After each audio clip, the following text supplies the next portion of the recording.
OK, Guy, il est midi, fait que tu peux commencer. Bonjour à tous dans cette belle après-midi printanière. Bienvenue à notre deuxième opinion depuis le début de l'année.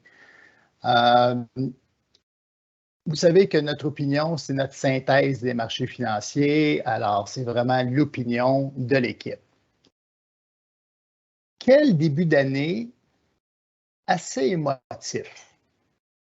On sait que c'est très difficile de gérer nos émotions quand les marchés sont volatiles, tels qu'ils sont vraiment depuis le début de l'année. Évidemment, on est toujours bombardé par des nouvelles, que ce soit la COVID, que ce soit la guerre, que ce soit les hausses de taux, l'inflation et l'anticipation éventuelle d'une possible récession. Il y a même un indice de la peur qui s'appelle le VIX. On voit en 2008, qui est la grande ligne ici, et en 2020, là, c'était à son apogée. Alors, nos craintes, la peur étaient à son maximum. Et comme vous voyez, il y a énormément de craintes et de volatilité dans le marché depuis les 12, 13, 14 dernières années, comme ils le sont depuis les 20 dernières années. Quand il y a beaucoup d'émotions, quand il y a beaucoup de craintes, qu'est-ce que ça nous amène? Bien, ça nous amène à un sentiment très pessimiste au niveau des marchés boursiers. Alors là, même en tant que les obligations qui normalement nous protègent au niveau des baisses de marché, bien, les obligations depuis le début de l'année sont à moins 11 %.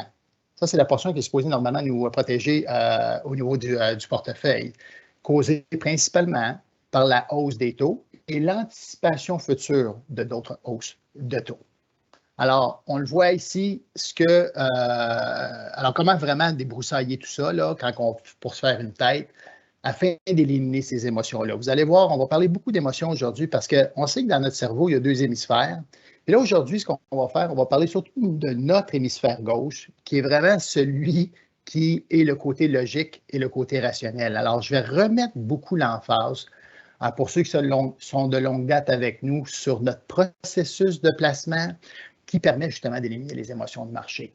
Alors, pour ceux qui sont avec nous depuis longtemps, vous savez qu'on gère comme les caisses de retraite, on a une approche institutionnelle, donc on gère vraiment par répartition d'actifs. Alors, on veut juste mettre en contexte qu'on sait que le marché est assez émotif, on sait qu'il y a beaucoup de volatilité depuis le début de l'année, mais que rationnellement, on sait que quand il y a beaucoup de craintes, il peut y avoir des opportunités. Alors, afin de garder ce volet rationnel-là, aujourd'hui, on va vraiment regarder et analyser plusieurs indicateurs, dont les trois que vous voyez ici. On va faire un survol économique. Il se peut là, que je parle un petit peu plus vite parce qu'il y a tellement d'indicateurs, il y a tellement de choses que j'aimerais discuter.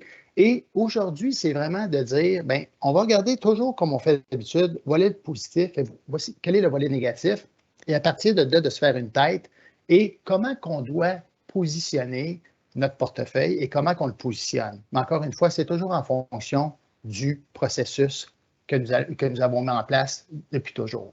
Alors, au niveau économique, on sait que, bon, la COVID, la pandémie a été quand même un drame humain depuis une couple d'années, mais de plus en plus à travers le monde, on est rendu à un deuxième ou un troisième vaccin. Alors, il y a une certaine vaccination. Puis si on s'en va aux États-Unis, on voit vraiment que la COVID, c'est comme, elle est presque non existante. Nous, on ne veut pas jouer à l'autruche, c'est tout simplement qu'on sait qu'elle va rester, le virus va rester avec nous encore pour un bon bout de temps, et on entend ce qui se passe un petit peu à la Chine. Donc, on ne joue pas à l'autruche, c'est tout simplement pour dire, bien, la vaccination nous a aidés. J'ai eu la COVID il y a un mois, et autre qu'un peu de fatigue, ça a été beaucoup plus facile que les premiers virus qu'on a eu il y a une couple d'années en 2020.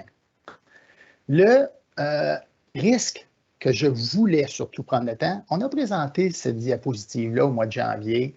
Alors, on l'a appelée risque géopolitique. Je voulais la garder telle quelle, mais en réalité, on parle vraiment de risque géopolitique, mais aussi surtout de risque au niveau des marchés et au niveau de l'économie. Vous savez, 2008 a été la deuxième plus grande récession de l'histoire après la Grande Dépression et on a fait certains encadrés. Ce que cette diapo nous dit là, c'est que les émotions, la volatilité des marchés des corrections de marché de 5 à tous les ans, on en a, même des fois plus qu'une fois. Mais on a aussi des corrections de 10 du marché et même des fois des marchés baissiers de 20 sans nécessairement tomber en récession. Juste pour mettre en perspective, parce que souvent quand on parle avec les gens disent, bien, ça ne sera plus jamais la même chose qu'avant. Et je ne veux pas minimiser les événements qui se passent actuellement. Il faut être conscient de ce qui se passe, mais juste mettre en perspective par rapport au passé. Qu'est-ce qui s'est passé et quelles étaient les craintes du passé et qu'est-ce qui s'est passé par la suite au niveau des portefeuilles. Alors, en 2011, on voit ici qu'il y a eu une bonne correction de plus de 20 Qu'est-ce qu'on disait à ce moment-là en 2011? N'oubliez pas qu'au mois de mars 2009, c'est là qu'on savait qu'on venait de sortir d'une récession de 2008. Alors, à peine 2 ans plus tard, on parlait encore, on avait une crainte d'une récession. Alors, n'oubliez pas, là, 2 ans plus tard, on pense qu'il y a une crainte de récession en 2011. Ces craintes-là amènent beaucoup d'émotivité au niveau des marchés. Alors, quand on regarde ça, on se dit, OK, qu'est-ce qui s'est passé par le passé et est-ce que ça a eu lieu? Évidemment, ça n'a pas eu lieu. Donc, beaucoup d'émotions, beaucoup de craintes, beaucoup d'éléments qui se passent, mais qui sont souvent, je ne dis pas superficiels, mais qui ne se réalisent pas totalement. 2015, marché boursier, encore une fois, c'est une année où que les rendements boursiers n'ont pas été positifs. Sur le long terme, on fait du rendement. Mais en 2015, le marché boursier avait été négatif, tout comme en 2011. On l'oublie. C'est quoi la raison? Bien, on a une correction de 15 On parlait du crash au niveau des titres chinois. On parle encore en 2022, certains titres chinois qui ont crashé. Et on parlait aussi de la Grèce qui pourrait faire défaut sur leur dette. Alors, encore une fois, un élément économique, pas positif, mais qui a fait qu'on en a sorti relativement bien si on garde le cap et on garde notre processus en place. 2018, ça, c'est une année qui est beaucoup plus représentative pour moi parce qu'en 2018, on oublie souvent, mais l'inflation faisait partie, avait commencé à augmenter. Qu'est-ce que les gens ont fait? Bien, la Fed, les banques centrales ont commencé à augmenter les taux. On oublie que les taux, pendant longtemps, puis on va le voir un petit peu plus tard, la courbe, les taux étaient très, très bas pendant plusieurs années et c'est ça qu'on se rappelle. Ah, les taux ont toujours été très bas. En 2018, ils n'ont pas été aussi bas que ça. En 2004, les taux étaient beaucoup plus hauts. On va le voir sur un graphique. Ça pour dire qu'il y a eu des hausses de taux. Quand on a des hausses de taux, un risque d'inflation, c'est vrai, je pense que je vous l'avais dit au mois de janvier, il y a toujours une baisse de marché sur le court terme. Mais comme on va voir, l'inflation n'est pas nécessairement négatif pour les marchés boursiers sur le moyen et sur le long terme. Puis là, je vais passer 2020 parce qu'il y a toujours à chaque année des événements. Mais ce que je voulais juste vous montrer ici, c'est que des corrections de 10, de 15, de 20, ça se fait régulièrement et on les voit régulièrement. Ce n'est pas plus plaisant pour nos émotions et c'est pour ça qu'aujourd'hui, quand on regarde au niveau du marché, bien, il y a beaucoup de pessimistes au niveau de dire « Ah, ça ne reviendra plus jamais ». On est un petit peu plus, on est un peu moins pessimiste parce qu'on sait que le processus fonctionne. Alors, qu'est-ce qu'il y a de positif? Parce que là, on ne peut pas juste parler des émotions, puis on peut pas parler juste du négatif, mais qu'est-ce qu'il y a de positif? Généralement, les économistes sont relativement bons pour la croissance, pour les prédictions de la croissance mondiale. Donc, la portion, puis là, vous avez remarqué qu'on a beaucoup de diapositives en anglais et en français parce qu'on reçoit beaucoup plus d'informations en anglais qu'en français. Mais je pense que c'est assez simple comme diapo. Tout simplement vous expliquer que quand on parle de croissance mondiale, dans les économies avancées, quand on parle de 2-3 nous sommes confortables. Et quand on parle des marchés émergents, bien, on s'attend à avoir une émergence, une croissance mondiale plus élevée. Vous savez que c'est interrelié. Une croissance mondiale plus élevée amène souvent une volatilité plus élevée. On peut le voir en Chine, on peut le voir en Inde. Mais overall, si on regarde 2022-2023, on voit quand même une croissance économique saine, pas faramineuse, mais saine à travers le monde. L'emploi au Canada, là, on va regarder ce que je dis souvent, le yin et le yang. Alors, au niveau de l'emploi au Canada, on est à des taux de chômage excessivement bas. On est à la plein emploi, presque aux États-Unis aussi.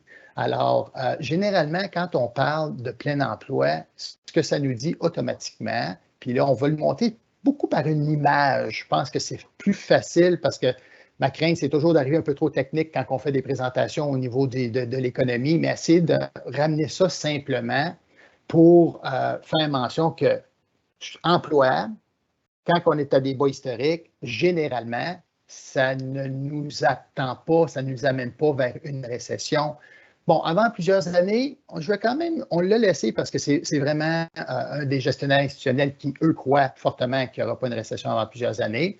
On ne dit pas qu'il va en avoir une nécessairement, mais on se garde quand même une gêne par rapport à certains éléments.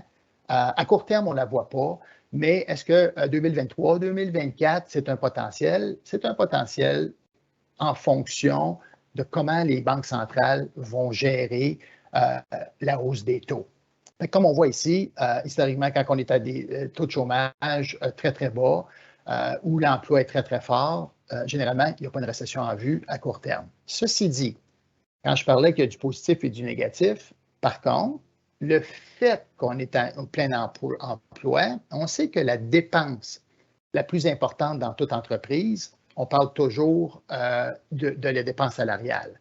Donc, évidemment, quand les employés ont le gros bout du bâton, parce que justement, il y a une pénurie de main-d'œuvre, ils ont un petit peu plus le pouvoir de pouvoir changer d'emploi ou bien tout simplement de pouvoir négocier pour augmenter leur salaire.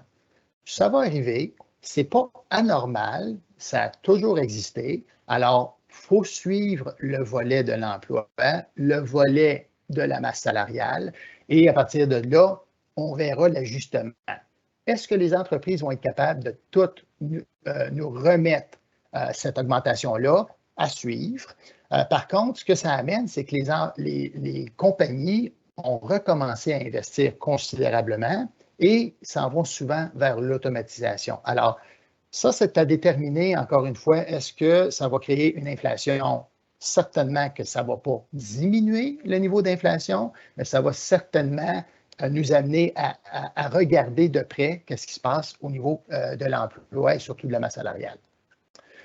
Un autre indicateur qui est assez important, je pense que vous l'avez vu assez souvent, mais c'est un des indicateurs que nous suivons régulièrement, qui est un bon indicateur. Est-ce qu'on s'en va vers une récession ou pas? On parle de l'indice manufacturier. Bon, là, tout dépendant de ce que vous allez lire, vous allez pouvoir parfois entendre du point critique qui est de 45. Moi, j'ai toujours utilisé 50, mais entre 45 et 50, ça nous donne un aperçu tout de même. Donc, ce qu'on dit ici, vous voyez les zones grises, ce sont les périodes de récession. Tant aussi longtemps qu'on est au-dessus de 45 et 50, ce que nous sommes actuellement, il n'y a pas de récession en vue. Encore une fois, je mentionnais par rapport aux compagnies manufacturières, là, actuellement, les carnets de commandes, les ventes sont présentes. Ils utilisent leur inventaire, donc les inventaires commencent à diminuer considérablement. Pourquoi? Parce que la chaîne d'approvisionnement, elle est beaucoup plus difficile. Et quand on parle de chaîne d'approvisionnement, là, présentement, on voit qu'on a recommencé à revenir tranquillement. Donc, on pense que l'apogée, le sommet est atteint. Et souvent, ce qu'on aime dans le pratico-pratique, nous, c'est qu'avec tous nos clients qui sont entrepreneurs, on leur pose tout le temps la question, comment vous voyez la chaîne d'approvisionnement? Alors, quand on pose cette question-là, il y a une raison particulière. Les économistes disent, les chiffres disent, mais dans la vraie vie pratico-pratique. Et il y a une amélioration qui nous dit généralement de l'ordre de 60 %. Ça, c'est une bonne nouvelle. Alors, mais la chaîne d'approvisionnement, en passant, là, c'est pas arrivé d'hier. Ce n'est pas juste avant la guerre. Ça a vraiment, la pandémie a causé problématique et ça a causé certains secteurs à pousser vers le haut qu'on va voir d'ici peu. Alors, c'est sûr que la chaîne d'approvisionnement, à mon avis, quand les inventaires vont être assez bas, la bonne nouvelle, c'est que ça commence à se résorber quelque peu. Ce qui est positif pour l'économie et pour la croissance, c'est les compagnies vont commencer à renflouer leur inventaire. Donc là, on est à un point où ils ne peuvent pas repartir en fou pour réaugmenter leur inventaire. Ils sont encore au seuil les carnets de commandes sont là. Et c'est pour ça qu'on a des délais de livraison beaucoup plus longs. Et si vous avez des amis ou des connaisseurs au niveau de l'automobile, vous savez que certains autos, que ça prend 18 à 24 mois avant de l'avoir. Alors, c'est pas tout réglé. Ça amène une incertitude, je dirais même peut-être une petite inquiétude. Et est-ce que tout ce volet-là va causer ou peut causer un inconfort au niveau de l'inflation? Bien sûr, parce qu'on le voit dans le graphique ici. La ligne rouge, ce sont les produits. La ligne jaune, ce sont les services. Au niveau des services, l'inflation est beaucoup moins pire qu'au niveau des produits. Et en passant, l'inflation au niveau des produits n'a pas commencé à diminuer, a même continué d'augmenter. Alors, donc, est-ce que, comme je disais tout à l'heure, est-ce que les compagnies vont être capables de tout passer cette hausse-là aux consommateurs ou est-ce qu'il va y avoir un ajustement entre les deux? On verra la suite des choses, mais c'est clair que l'inflation est là pour rester pour un bout de temps, même si tantôt, vous allez voir, je vais parler comment la Fed pourrait contrôler et peut-être résorber un peu l'inflation dans le futur. Donc, politique monétaire, c'est ce qu'on parle des banques centrales. Alors, quand on parle de hausse de taux, là, ce graphique-ci, depuis 2000, les banques centrales se sont donné le mandat d'être dans une braquette de 1 à 3 % d'inflation. Regardez comment, depuis 2000, ils ont fait une très bonne job. Et là, dans ce contexte-ci, on voit qu'on est rendu, on s'en va et on est au-dessus de 4 %. Et là, je pense que ce qui est important, quand je parlais des médias, ce qu'on entend souvent, on dit, bon, bien, l'inflation au mois d'avril a été de 8 %. Là, c'est vrai que l'inflation au mois d'avril 2022 était de 8 %. Ce qu'il faut faire très attention quand on fait ça, c'est que c'est l'avril 2022 versus avril 2021. Et si on se rappelle, il y a 2 ans, on partait en 2020, en avril, d'une récession qui venait de à peine se terminer. Donc, on partait de chiffres négatifs. Donc, on partait de chiffres qui sont très, très bas. Alors, évidemment, rendu en avril 2021, qui est l'année passée, l'inflation était relativement basse. On sort d'une récession et aujourd'hui, on a une poussée inflationniste à un 8 %. Là, je vais vous demander de vous remettre dans le temps en 2023, avril 2023. 2023 va être comparatif à avril 2022. Et la courbe que vous voyez ici de baisse et à laquelle j'adhère totalement et que je mentionne souvent, c'est que quand on regarde 2023 dans un an versus aujourd'hui et que pour contrer l'inflation, les banques centrales font une saine gestion d'augmenter les taux, ils vont contrôler l'inflation et même quand on va arriver dans un an, le fait qu'elle va être contrôlée, bien, les chiffres vont avoir arrêté de monter. Si on parle d'inflation mois sur mois, c'est clair que si à tous les mois, l'inflation est à 5, 6, 7, 8, bien, l'inflation a augmenté. Donc, actuellement, on est au-dessus du 3 %, on est probablement au-dessus du 4 % annualisé, mais à 4 %, ce n'est pas encore majeur.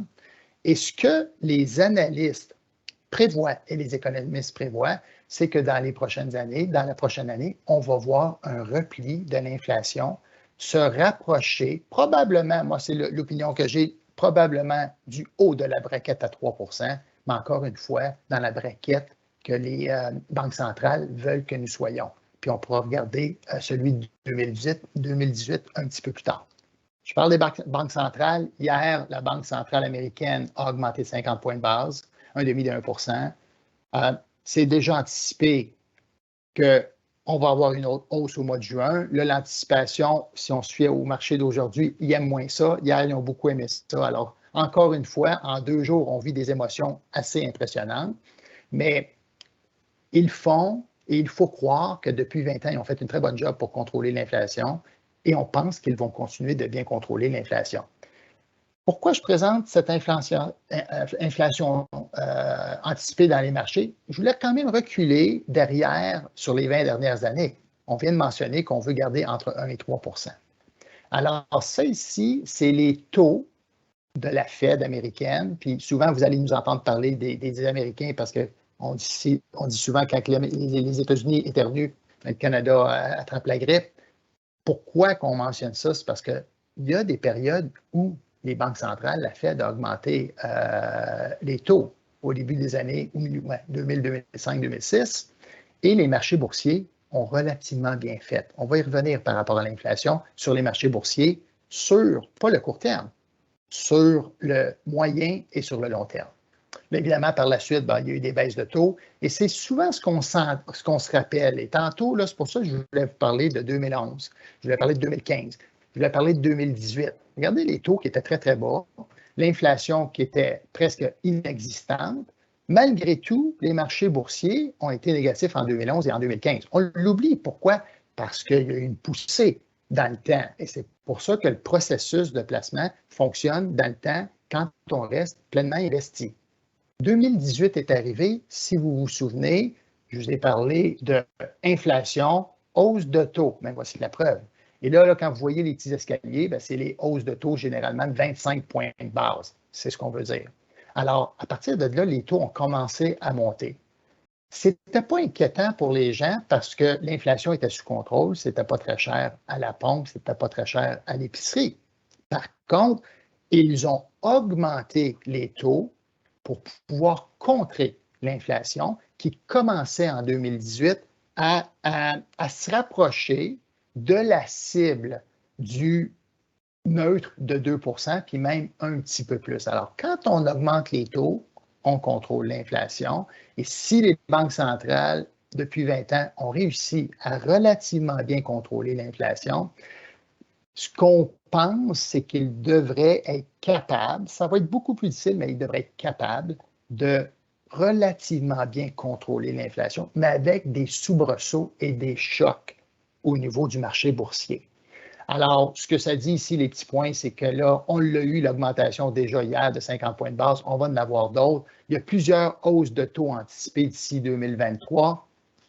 Certains disent 8, certains disent 10, certains disent bien des chiffres. Ceci dit, on verra comment c'est, mais la hausse de taux et la ligne jaune, c'est tout simplement ce que le marché actuellement anticipe.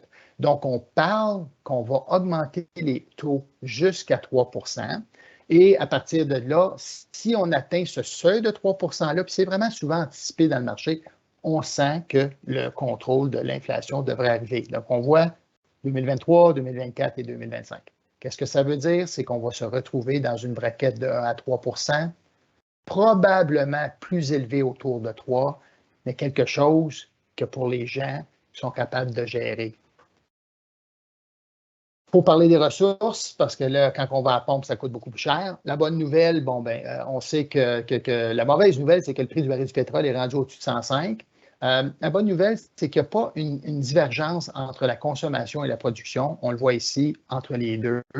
Ça, en passant, ce n'est pas le prix du baril du pétrole, mais c'est bel et bien le nombre de millions de barils par jour de pétrole produit. Alors, il n'y a pas une divergence. C'est clair que c'est moins de fun. Au Canada, on sait que généralement, c'est relativement positif quand nos ressources fonctionnent. L'inflation causée par la hausse des commodités, pas juste causée par la guerre en Ukraine, mais certainement causée par la guerre en Ukraine. Une poussée pas historique, mais certainement vers le haut. Ça, c'est un indicateur qu'on aime moins. Parce que ça revient au niveau de l'approvisionnement, ça revient au niveau des coûts de production, ça revient quand les gens utilisent le cuivre, puis le cuivre coûte un petit peu plus cher. Bien, à ce moment-là, c'est clair qu'il va avoir, ça a un effet inflationniste à tous les niveaux. Je me permets de parler de l'art parce que je me fais souvent poser la question, Guy, pourquoi tu n'achètes pas de l'art? Là, je me suis dit, tant qu'à parler des ressources et les mines et matériaux, pourquoi pas parler de l'art à ce moment-là? Vous savez, l'or, on nous a toujours dit que c'était un bon indicateur contre l'inflation. Alors là, de 2008 jusqu'à 2011, il n'y avait pas vraiment beaucoup d'inflation, puis l'or a poussé fortement. En 2011, le prix de l'once d'or était plus élevé que ce qu'il est aujourd'hui. Comme vous voyez, il y a beaucoup de fluctuations. Et surtout, là, depuis la pandémie, j'ai un peu de difficulté à suivre que si c'est un si bon indicateur que ça pour l'inflation, puis c'est une opinion personnelle, là, les gestionnaires institutionnels ont généralement, de ce que je vois, 3 à 5 du portefeuille.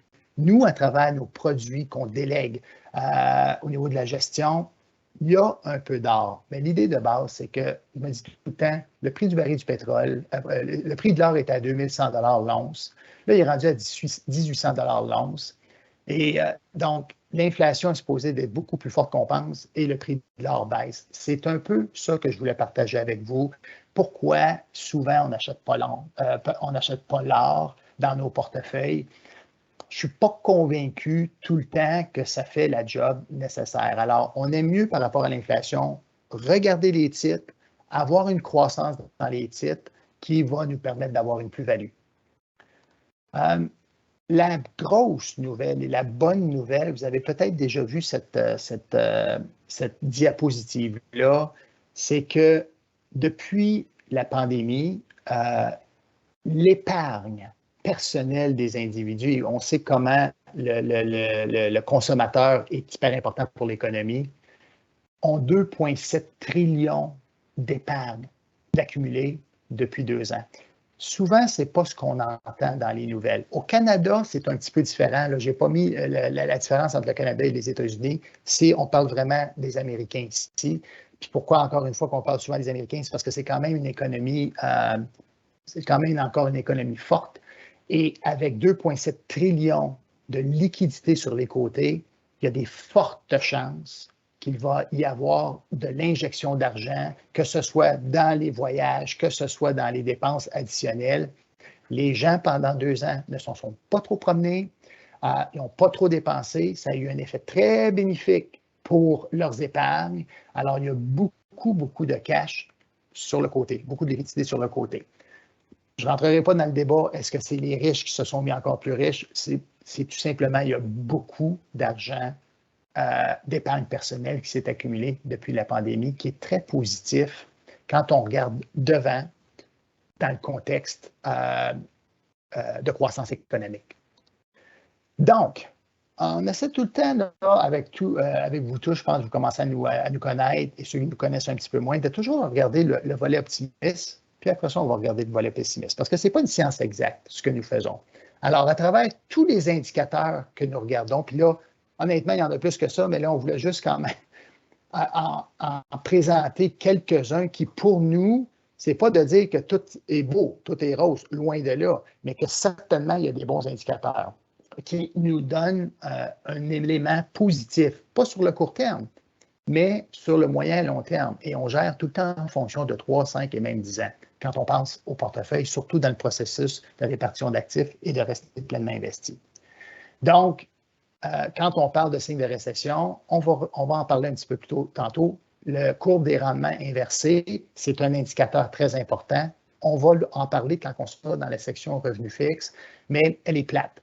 Donc, c'est pour ça qu'elle est neutre. Alors, quand on voit vert, c'est positif. Donc, ce n'est pas qu'on s'en va vers une récession. Quand c'est rouge, c'est un élément important. Et celui que je veux juste porter attention, là, parce que vous voyez le rouge et le vert et le jaune, l'indicateur économique avancé sont négatifs. Donc, présentement, il n'y a pas d'indicateur qui nous indique à court terme qu'on s'en va vers un ralentissement économique.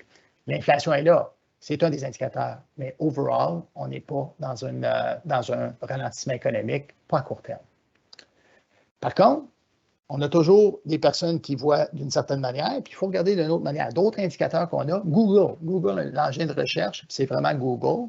Alors, ce que ça nous dit, c'est qu'on fait des recherches, puis quand les gens commencent à faire des recherches, ça a un effet. On n'est pas là, mais on voit que tantôt, je parlais d'un élément très pessimiste extrême du niveau du consommateur, qu'il y a beaucoup de choses de négatifs. On le voit dans la recherche de Google, la tendance. Puis là, vers la récession, les gens font des recherches et écrivent le mot récession. Fait qu'on voit un petit peu une tendance. On est en correction, mais on n'est pas encore là.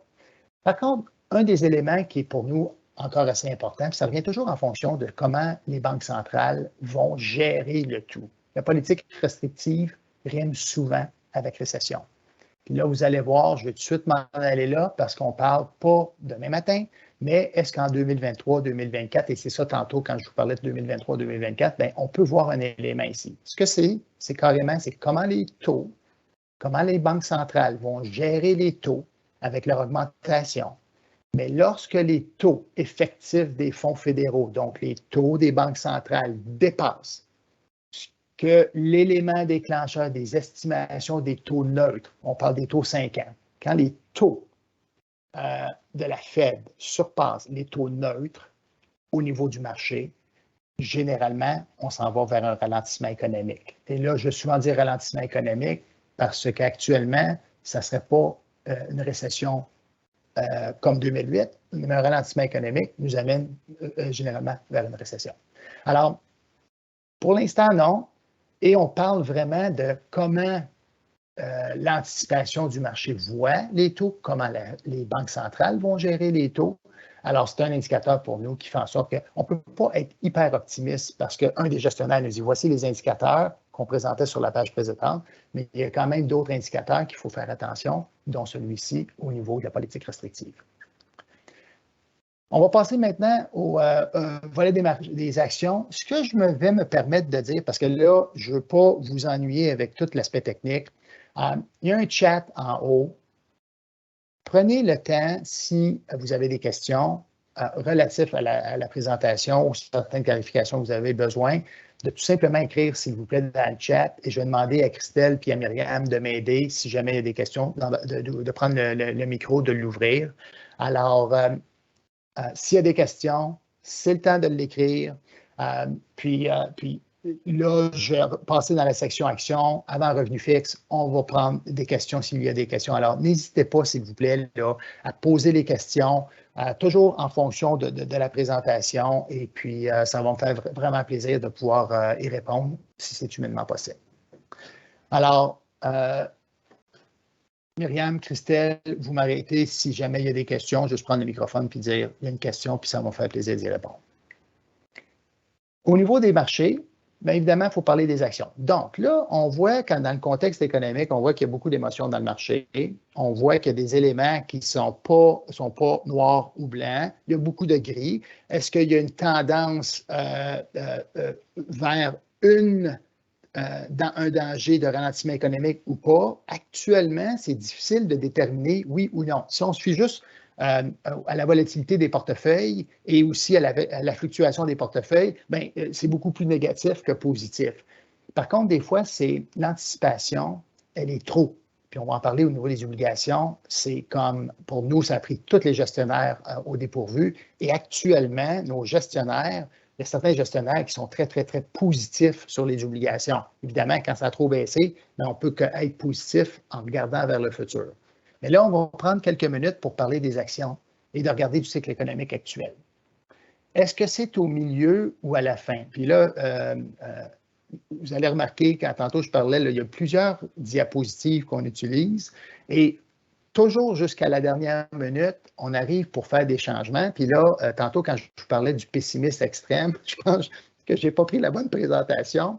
Ceci dit, ça va vous donner quand même un aperçu. Où sommes-nous dans le cycle économique actuel? Bien, en moyenne, et on n'est jamais juste dans la moyenne, mais souvent, la moyenne, ça revient à la moyenne dans le temps, surtout quand on parle de l'humain, mais même des marchés boursiers.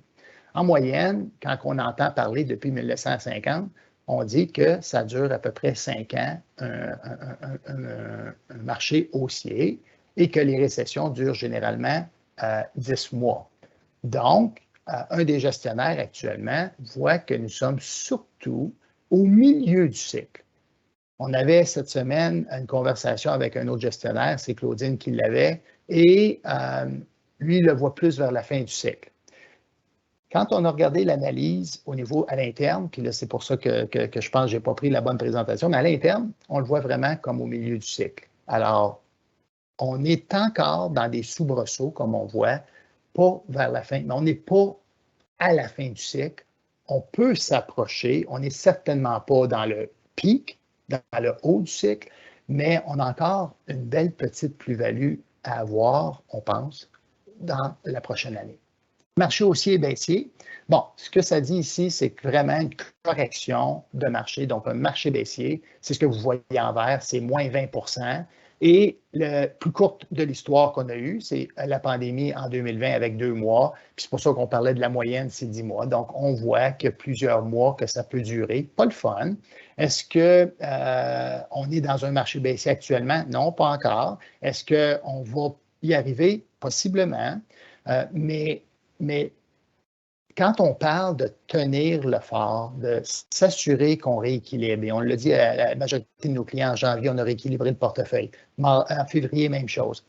Ce qui était plus difficile cette année que 2020, c'est que les taux ont augmenté, donc la portion revenu fixe qui normalement nous protège, qui a très bien fait en 2020 parce que contrairement quand il y a des hausses de taux, le marché des obligations baisse, et quand il y a des baisses de taux, ce qui est arrivé en 2020, les obligations montent, c'était très facile de vendre, ou c'était plus facile de vendre des obligations qui étaient hautes, puis d'acheter des actions qui étaient basses. Alors, c'est pour ça qu'on garde le cap, on rééquilibre un petit peu parce qu'il y a des titres qui ont très bien fait et il y a des choses qui baissent un petit peu moins. Fait que dans ce temps-là, on rééquilibre le portefeuille pour s'assurer qu'on puisse bénéficier de baisses de marché ou des incohérences du marché. Et ce qu'on voit, c'est tout simplement qu'au fil des années, les marchés haussiers durent beaucoup plus longtemps et on récupère amplement dans le temps. Il faut être un petit peu patient, il faut se mettre des œillères, il faut juste regarder le volet, le marché boursier rationnellement et non pas émotivement.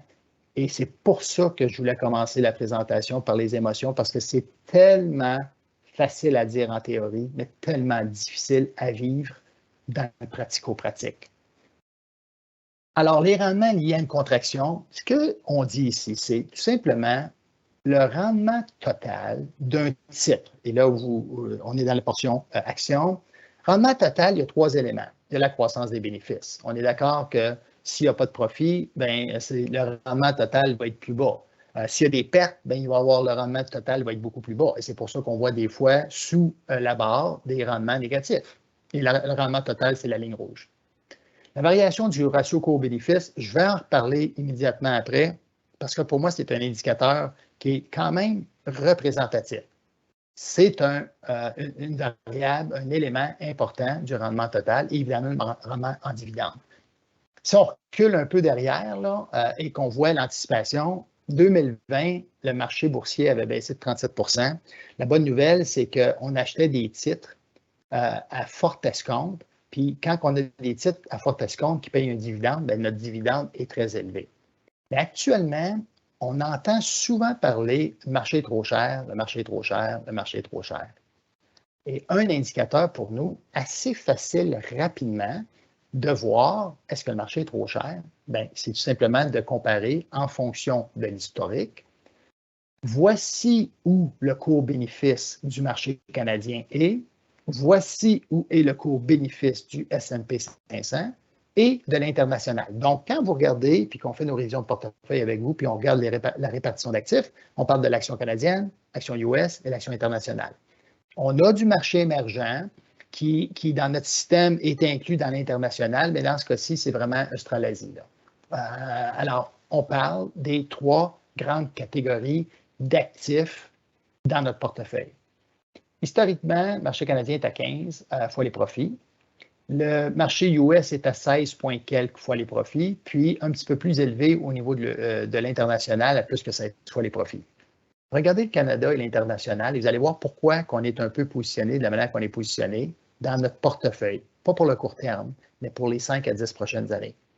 Alors, le marché, actuellement, c'est sûr qu'avec les baisses de marché qu'on a eues, le cours a diminué, donc les ratios cours-bénéfices ont diminué.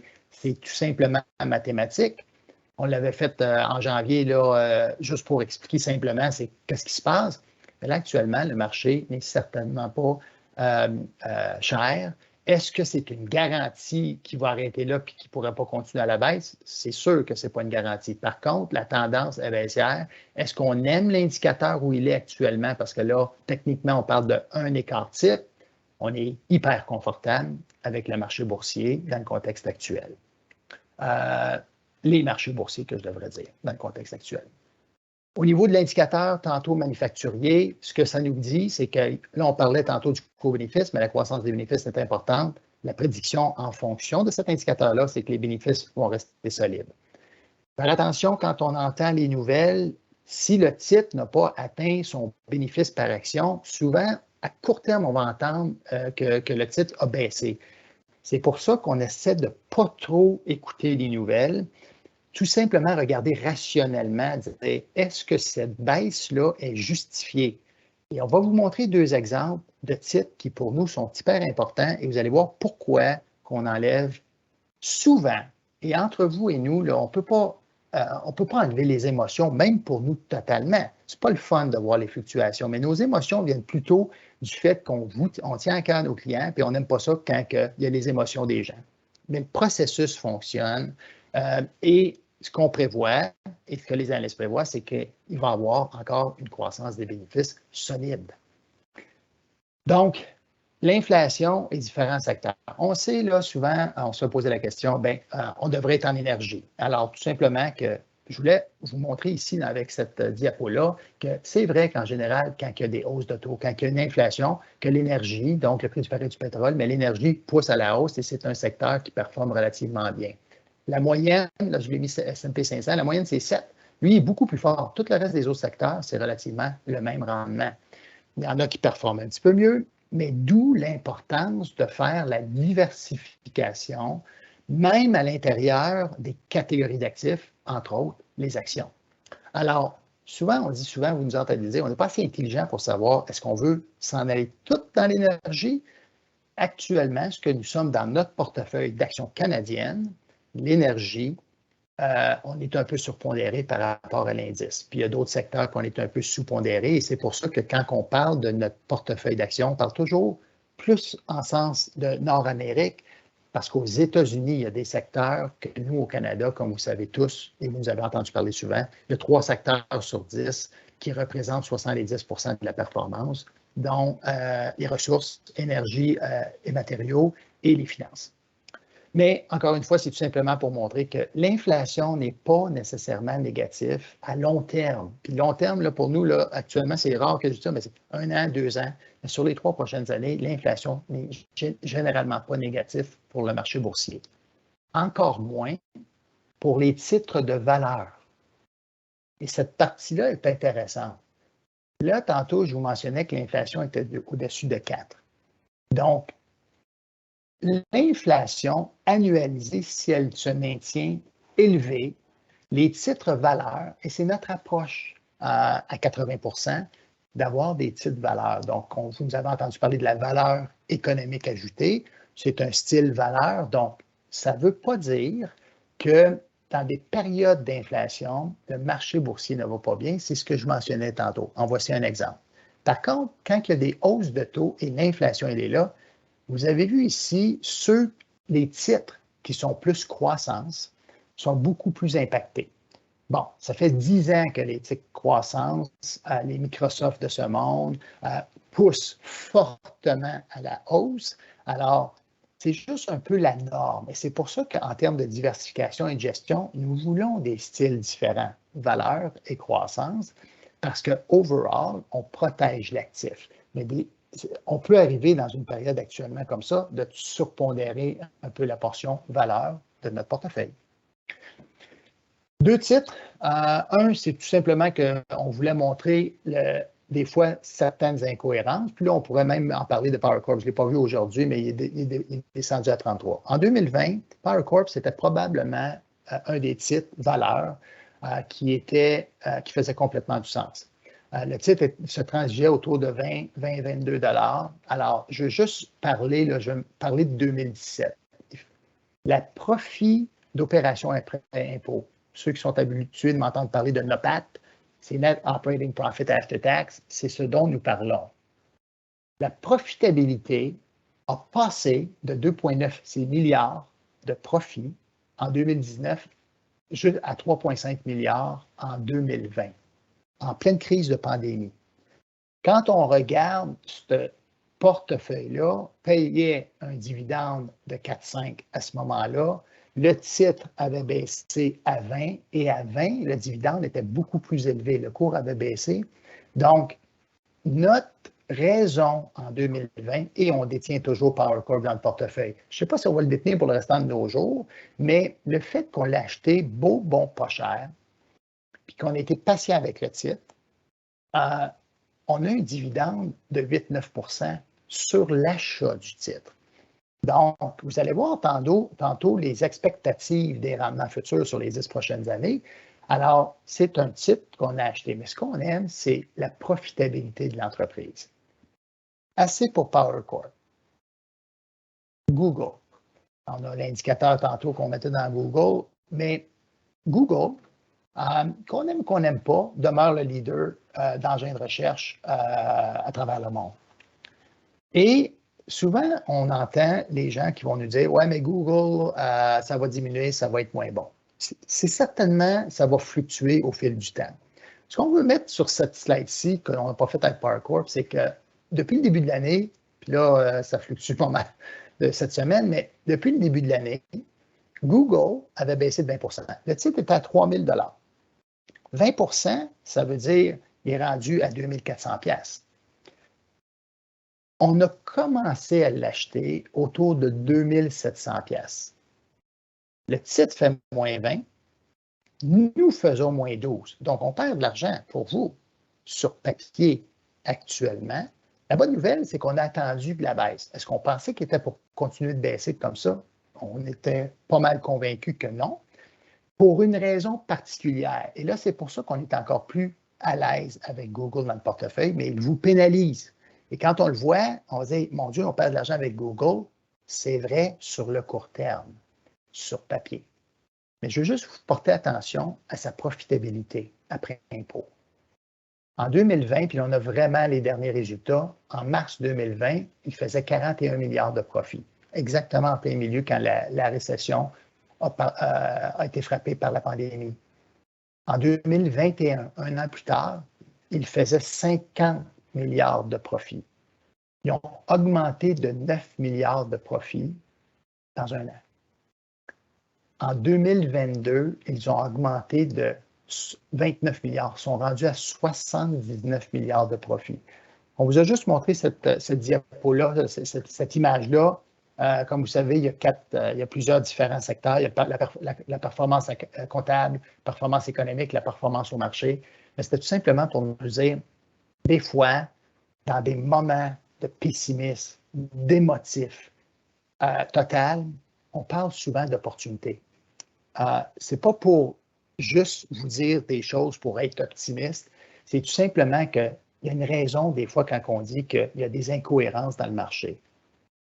Ils ont augmenté, puis ça c'est les derniers résultats, là, ont augmenté leur profitabilité de près de 60 %. Leur rendement sur leur capital est passé de 15 à 17 à 23, qui est très, très, très élevé, mais le titre a quand même baissé de plus de 20 %. Alors, c'est dans ces moments plates d'émotivité, mais surtout d'incohérence que nous croyons pouvoir voir des opportunités d'achat. Ce n'est pas une garantie qu'il ne va pas continuer de baisser, parce que quand on est un peu dans la tempête, on est dans la tempête.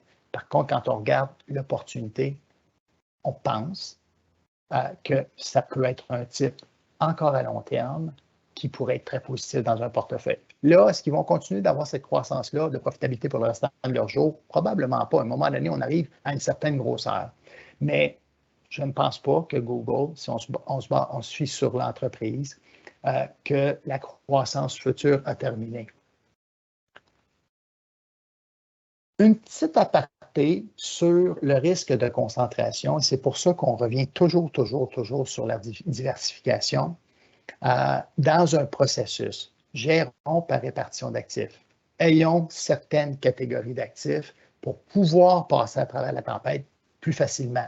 Parfois, ce n'est pas facile, parfois, c'est pas, à court terme, on ne le voit pas, mais la diversification est très importante. Risque-rendement, plus on est concentré, plus on a des chances de faire du rendement. Actuellement, ce que je voulais présenter ici, c'est tout simplement que dans le passé, le S&P 500, ce sont les 500 plus grandes entreprises aux États-Unis. Le rendement que nous obtenions était beaucoup mieux diversifié. À droite, ce que ça nous dit, c'est que 5 titres sur 500 titres représentent plus de 20 du rendement. Je ne dis pas que c'est bon ou pas bon, c'est juste une alarme que nous voyons quand on voit ces chiffres-là, parce que ça nous a tout de suite rappelé au début des années 2000, puis là, je ne veux pas faire un comparatif puis un lien, quand Nortel représentait 33 de l'indice, et on disait à 125 fois les profits, Nortel, ça ne faisait pas de sens. Alors, on voit que le marché, aujourd'hui, il y a des titres qui sont rendus gros, puis les Microsoft et les Amazon et les Google de ce monde sont rendus gros, ils ont poussé. Fait que c'est clair qu'à un moment donné, des fois, quand on voit le marché baisser, si 5 des titres baissent beaucoup, il peut y avoir une fluctuation au niveau de l'indice. Alors, on regarde l'indice, c'est un indicateur important pour nous, mais la belle diversification, elle est encore là parce que ça veut dire que 495 titres de l'indice n'ont pas fait bouger, bien, ils ont fait bouger pour 80 de l'indice. Alors, il y a un débalancement et c'est là qu'il faut faire attention puis décortiquer un petit peu les chiffres quand on les voit. Au niveau du revenu fixe, bien, vous allez voir, vous allez me trouver un petit peu plate parce que je pense que nous n'avons pas le choix de vous présenter, ça fait 20 ans que nous vous présentons, que je vous présente cette diapo-là. Ça fait 20 ans. Pourquoi? Bien, c'est simple, parce que les taux, ça fait 40 ans que les taux baissent. Alors, et à un moment donné, on disait, les taux vont arrêter de baisser. Les taux ont fini de baisser. On a atteint notre seuil. Fait que les cycles des taux, on le disait il y a 20 ans, on le disait il y a 10 ans, à chaque fois qu'on la présente, il y a un cycle. Et le cycle est un petit peu plus long. Alors, on s'attend à ce que le cycle haussier, sous contrôle des banques centrales, parce que dans le temps, ils ne s'étaient pas donné de mandat. C'est pour ça qu'en 2000, ils s'en ont donné un, parce qu'ils ne veulent plus que l'inflation retombe à du 6, 8, 10, 12, 14 comme on l'a vécu dans les années 80, au début des années 90. Les banques centrales ne veulent plus ça, surtout pas dans le contexte actuel où l'immobilier, on arrive vers la fin du cycle. Là, alors, ils ne veulent pas ça, fait que c'est pour ça que leur rôle est important. Je ne dirais pas critique, mais je pourrais me permettre de dire critique, comment les banques centrales vont bien gérer l'inflation et la hausse des taux. Donc, la projection des taux 5 ans, ce que ça nous dit, c'est clair. BlackRock, qui est le plus gros gestionnaire indiciel au monde, prévoit des taux entre 2 et 3 des taux obligataires. Le marché anticipe des taux de 2 à 2,5 et ça, vous allez voir que ça va être confirmé pas mal par d'autres gestionnaires. Et la courbe rose, c'est la courbe actuelle. Et la courbe rose, là, aujourd'hui, c'est ça que ça a l'air. La courbe à gauche, c'est les taux d'intérêt canadiens et la courbe à droite, c'est les taux américains. Il y a un an, on avait cette belle courbe bleue-là avec des taux beaucoup plus bas, mais une courbe qui était beaucoup plus normale. Pas en fonction des taux qui étaient très à terme, mais une courbe plus normale, où les taux court terme sont plus bas que les taux long terme. Alors, autant aux États-Unis qu'au Canada, on avait une courbe normale. Quand on parle d'aplatissement de la courbe des taux, il faut faire très attention. 2 trimestres consécutifs où la courbe des taux est inversée, on est en récession. Donc, il faut regarder cet élément-là. Là, hier, avec la hausse de taux, la courbe a bougé un petit peu plus, moins aplatie, mais elle est aplatie. Alors, il faut la regarder. C'est un indicateur pour nous qui est très important. Et tantôt, quand on parlait de récession du côté optimiste, c'était jaune à neutre. C'est neutre, mais il faut la suivre. Alors, pour nous, c'est un indicateur qu'on suit quotidiennement, mensuellement. Les écarts de crédit, souvent les gens nous disent « Oui, mais à ce moment-là, pourquoi tu achètes des obligations? » Parce que quand ça va très mal, contrairement à cette année, il y a quand même un volet sur le long terme, un peu de protection et surtout de gestion d'émotions pour les gens. 2 pas très bon, mais on vient d'acheter dans tous les portefeuilles de nos clients un CPG 1 an où on avait 2,9. Alors, il y a moyen, au niveau du revenu fixe, de trouver des éléments, des produits qui vont quand même nous aider à protéger et à se repositionner dans le futur parce que sur le long terme, vous allez voir, on croit beaucoup plus sur le marché boursier qu'avec des rendements de 2 quand l'inflation va se maintenir autour de la braquette de 3. Les cartes de crédit, ce sont des obligations, pas gouvernementales, mais plus à risque. Donc, des obligations à rendement élevé puis des obligations de corporation de bon crédit. Ce qu'on veut, on veut normalement avoir sur la ligne bleue des écarts plus élevés, mais on ne veut pas que les écarts montent. Ce n'est pas bon signe.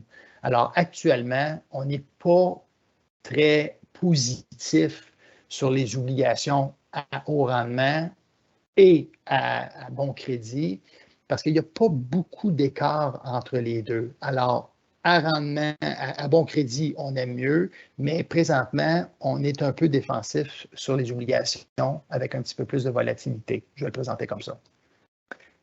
Ce qui nous amène, puis là, c'est avant la hausse de taux, des taux hier. Ce qu'on ne veut pas, on ne veut pas que le taux 10 ans moins 3 mois, on ne veut pas se rendre à 400 points de base. On n'est pas là. On l'a vu sur la courbe des taux. Mais il y a quand même un écart qui commence à se pousser. Ceci dit, hier, là, ça aurait dû baisser. Donc, en principe, on devrait être en dessous de 200 points de base. Donc, on voit qu'il y a des éléments qu'il faut faire très attention en fonction du ralentissement économique futur. Pas nécessairement le fin 2021, mais futur. Donc, ces éléments-là sont importants qu'on puisse les suivre. Je vois que présentement, il me reste 4 minutes. Je vais quand même essayer d'accélérer un petit peu le processus. Puis, Myriam, Christelle, vous m'arrêtez s'il y a des questions. On avait présenté que c'est rare qu'il y ait deux années de rendement négatif. Si jamais, à mon année, la Fed augmente les taux, puis ça fluctue à tous les jours, puis c'est un peu trop fort, et ça pourrait qu'il y ait une petite rétraction au niveau des taux obligataires, puis quand les taux baissent un petit peu, la valeur des obligations pousse. Alors, pour nous, ça a été trop étiré, les rendements négatifs. À moins 11 % pour nous, c'est complètement illogique. On a eu des rencontres avec des gestionnaires institutionnels des obligations. C'est eux qui nous gèrent. On les a tous rencontrés et ont été un peu pris par surprise. Et dans ce temps-là, le bon signe, c'est que ça pourrait nous aider à nous protéger en regardant pour les 6 prochains mois au niveau des revenus fixes. Répartition d'actifs, on arrive à la fin, mais pour nous, c'est ce qui est le plus important. Rendement anticipé 10 ans, ça, c'est McKinsey. On en a de d'autres gestionnaires institutionnels, dont AGF. Le consensus général, c'est vraiment que les obligations, les titres à revenus fixes, vont être autour de 2-3 % en termes de rendement. Par contre, Dr. Markowitz, il y a 60 ans, a sorti la frontière efficiente. C'est la théorie moderne de portefeuille.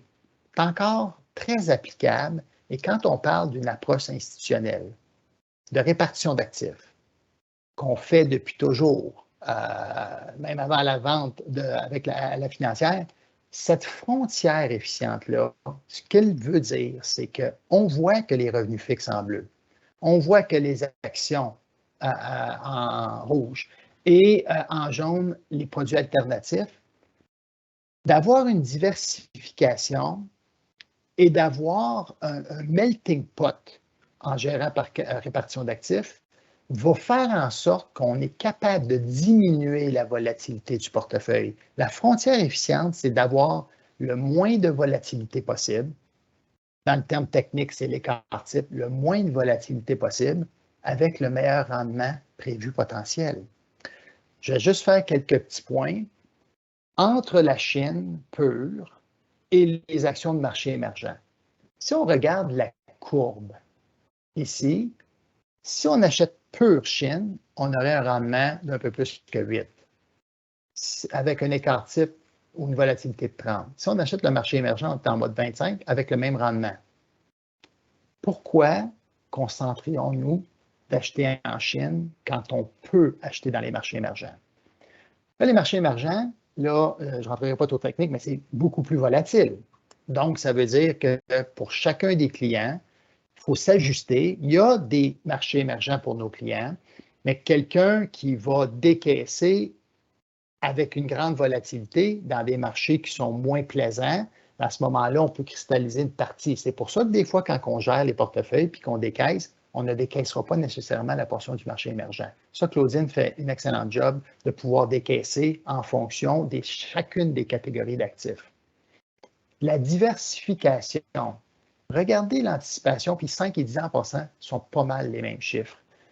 Canada, États-Unis. Regardez actuellement ce qu'on prévoit. Mais là, n'oublions pas que c'est depuis les 10 dernières années, les États-Unis ont été le meilleur marché boursier mondial.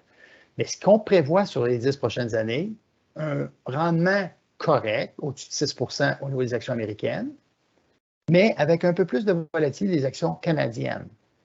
On dit que c'est des rendements anticipés. Est-ce que ça se peut que les gestionnaires se trompent? Possible.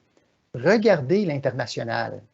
Alors, quand vous voyez la répartition d'actifs, quand vous voyez la gestion par catégorie d'actifs, c'est ce qu'on parle. On va acheter du Canada. Supposément, il y a moins de volatilité, probablement, mais un peu moins de rendement que l'international. Mais ils sont très, très proches les trois. Alors, pour diminuer le risque, pour diminuer la volatilité du portefeuille, pour garder le cap et ne pas se mettre cash, comme souvent les gens disent, bien là, si on se mettait cash, on va vous montrer pourquoi on ne veut pas se mettre liquide. Mais en termes de diversification, on minimise notre risque. Par la suite, pourquoi qu'on achèterait des obligations? C'est parce que sur la courbe de la frontière efficiente, quand on fait une combinaison, en mettant un peu plus en action que du revenu fixe, on peut diminuer la volatilité du portefeuille et on peut ramener sur la courbe un rendement honnête. Et vous nous entendez souvent dire un rendement honnête parce qu'on gère le risque et le rendement en fonction de la frontière efficiente. Sur ce, les régimes de pension, ça c'est le régime de pension du Canada, c'était géographique, c'est la portion, voici où ils sont positionnés. Quand on regarde ça, 28 en Asie. Est-ce que c'est cohérent par rapport à l'anticipation des 10 prochaines années? Absolument. On est conscient que quand on vous dit souvent, les gens nous mentionnent à la retraite, tu sais, Guy, je m'excuse, j'arrive à la fin s'il n'y a pas d'autres questions. Je suis à la retraite, je devrais être plus conservateur. C'est pas toujours vrai parce qu'on dit tout le temps aux gens, oui, mais à 60 ans, si on prend notre retraite à 60 ou à 65, c'est pour ça qu'on fait vos plans de retraite jusqu'à 95 ans parce qu'on en a pour les 30 prochaines années. Et ce que nous voulons faire, c'est garder votre capital le plus longtemps possible et même en transférer de génération en génération. D'où la thématique de gestion de patrimoine. Mais quand on regarde l'Asie-Pacifique, on sait que c'est plus volatile. Ils ont quand même 28 de leurs avoirs en Asie-Pacifique. Même si les Américains ont un peu moins de performance, sont quand même à 36 le Canada à 15, en Europe à 16. Et là, l'Amérique latine leur ont été très, très bons. Ça a été le meilleur marché depuis le début de l'année, mais un petit marché. Donc, cette répartition géographique-là, cette répartition d'actifs stratégiques, ça, c'est sur le long terme. Alors, ce qu'un portefeuille équilibré, vous reconnaissez tout le temps cette tarte-là, nous dit, c'est qu'on devrait être à 40 en obligations. Nous, où on est positionné, et depuis le début de l'année, c'est qu'on a diminué la portion revenu fixe parce qu'on avait possiblement anticipé des hausses de taux. On ne pensait pas qu'avoir su, on en aurait mis encore un petit peu moins. Ceci dit, c'est notre positionnement aujourd'hui en termes de répartition d'actifs. Donc, notre portion internationale, qui inclut une portion marché émergent, est à 13 les recommandations sont à 9. Nous croyons que le fait que le coût-bénéfice à l'international est plus bas, on veut être un petit peu plus élevé. Est-ce qu'on vous pénalise à court terme? Possiblement un petit peu. Mais on a comblé un peu le 32 en le diminuant de 8 Alors, cette répartition d'actifs-là, c'est le processus. Il faut garder le cap. C'est la seule manière que nous gérons, car l'institutionnel et les caisses de retraite gèrent comme ça, et depuis toujours. Rester investi, ça, si j'ai juste un petit devoir, puis je sais que c'est tough quand on a des émotions, comme on voit, quand la volatilité, elle est très, très forte. Puis aujourd'hui, elle est très, très forte. Hier, elle était très, très forte positivement. Aujourd'hui, elle semble être très, très forte négativement. Si les gens étaient restés pleinement investis, là, vous allez me dire, Guy, 2012 à 2021, ça a été des bonnes années. N'oubliez pas que 2015, le rendement boursier canadien était négatif. En 2018, le rendement boursier canadien était négatif. Ce que ça nous dit ici, c'est qu'un investissement de 10 000, si on reste pleinement investi, pas de décaissement, là, on met un montant de 10 000, 10 ans plus tard, on aurait plus que doublé.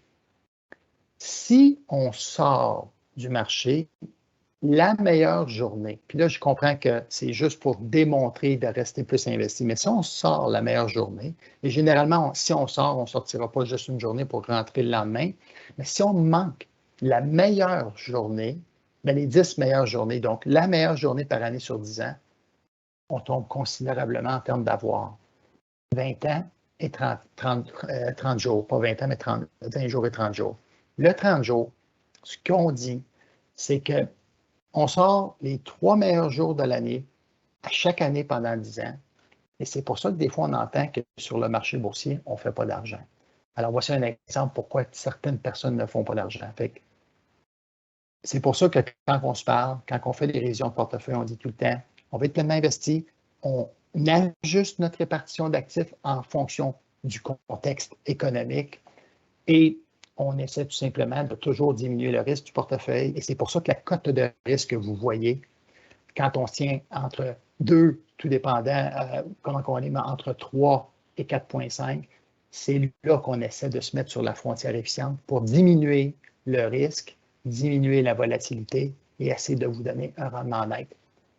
Merci. J'espère que ça n'a pas été trop technique. J'ai dépassé un petit peu mon heure, mais je pense que c'est important qu'on puisse passer à travers tous les éléments que nous voulions discuter avec vous.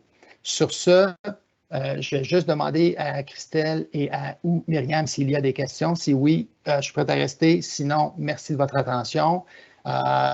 S'il n'y a pas de questions, c'est peut-être que ça a été assez clair. Beaucoup d'informations, mais on est toujours là pour vous. N'hésitez pas à nous contacter. Non, pas de questions, Guy. Pas de questions? Non. Alors, merci beaucoup pour tout. Merci.